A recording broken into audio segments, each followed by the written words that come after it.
Red light in the corner. Super duper. This is Steve Rothman here with the fighting news here in downtown West Palm Beach, Florida. And look who we bumped into. Carl King. How you doing? I'm great. I'm just happy to be here to be a part of boxing in the Palm Beach area. You know, it's been a long time coming, and it's good to try to rebuild boxing one fight at a time. So what do you have going on these days? You training any, promoting any boxers?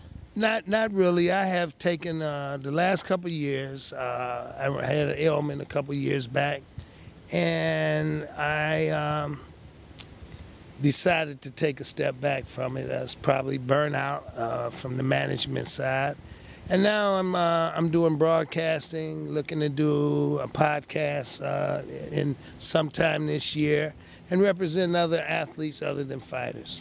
Sounds good, sounds good. So I know back in the day, a couple years ago, you used to have a bunch of young fighters fight for you, one being Trevor Bryan. Yeah, you Trevor see that Bryan. last fight he had? No, I missed his last fight. And I was not in attendance, and it wasn't televised. He got it, and he got a nice belt, and it was a great fight. I always, I call Trevor the American Dream, which is original nickname. He calls himself now the Dream. He is not only a good fighter, he's a gentleman at heart, and I think he's in some really good hands. And I just hope to see that he can continue the dedication, commitment, and the tenacity that it takes in order to make that next step.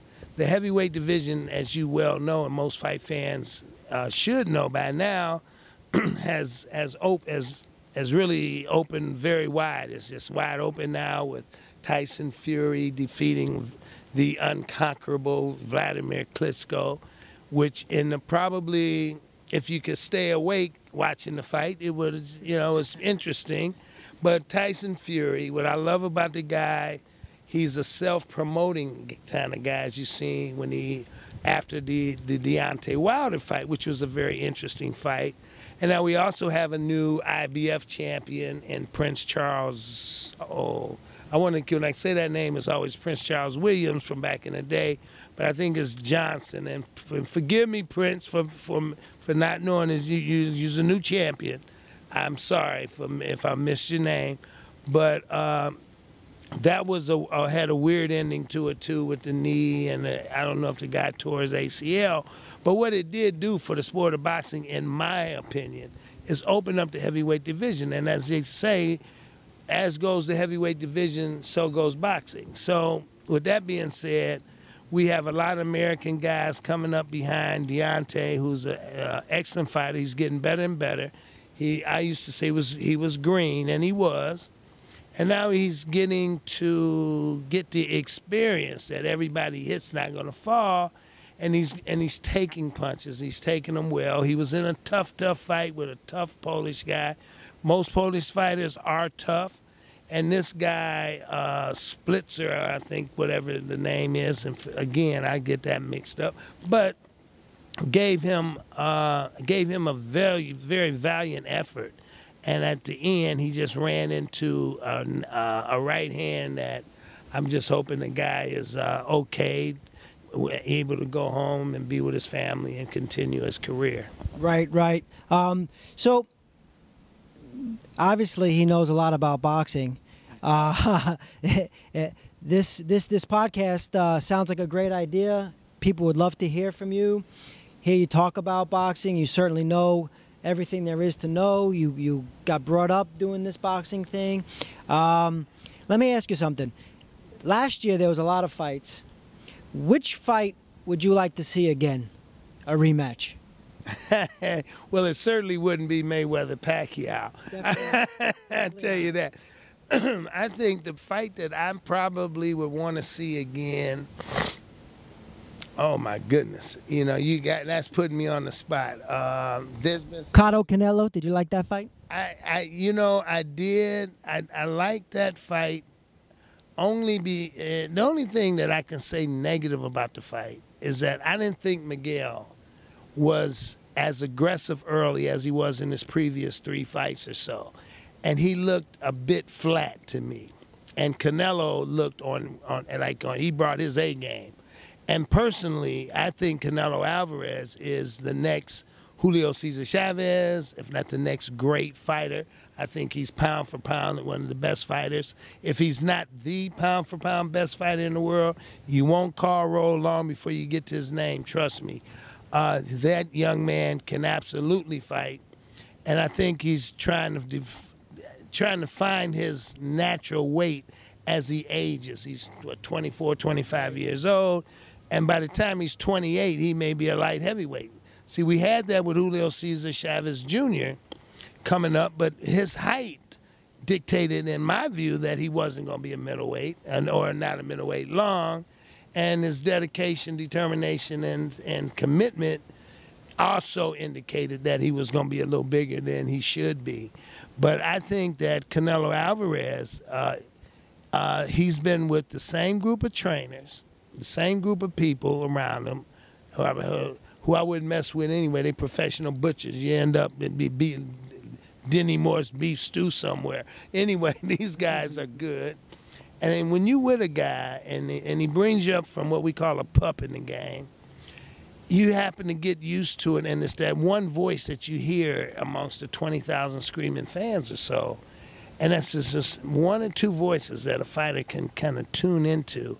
And when you got that, you got a tremendous advantage over the guy that's changing trainers so often that you may not hear some of the instructions. Because once you start a certain routine, whether it's a good thing or if it's a bad habit, very difficult to break after a certain amount of time. And I think that's why this particular card here in West Palm Beach interests me, because Daniel Edward, a former world contender himself, told me it was going to be a show of pro debuters.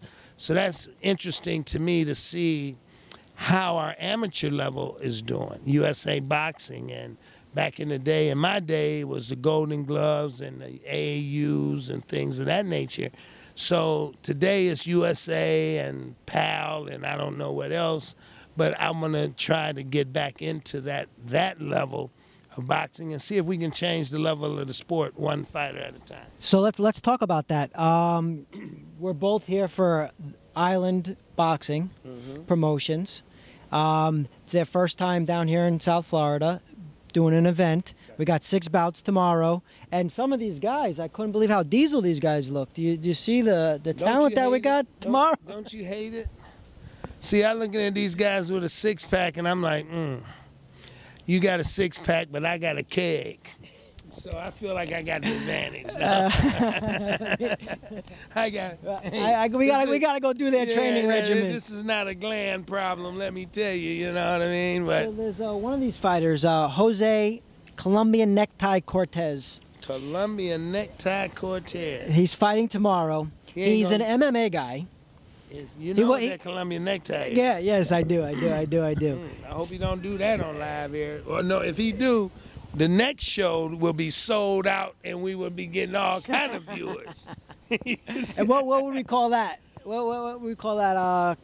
Murder in the first degree. Murder in the first degree. Live. So he's an MMA. He used to be a boxer his whole life.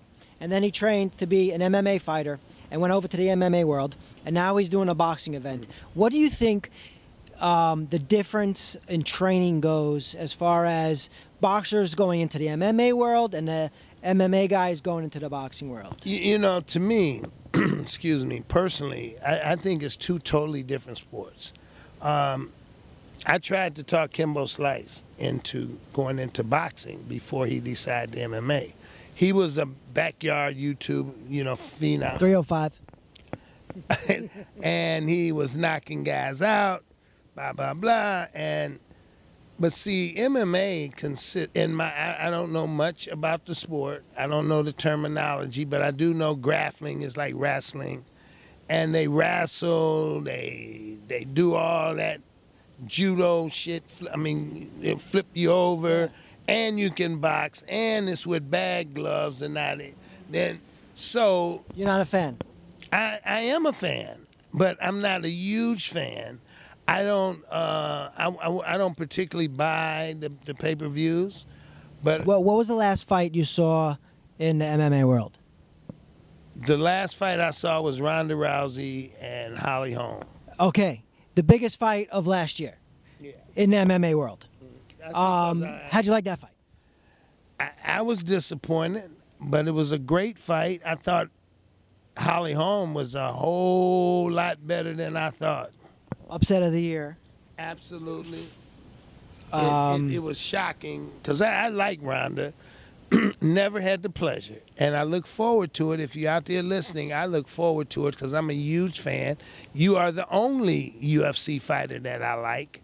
Conor, it's a dude named O'Connor or Conor something. Conor McGregor. Yeah, I like his style.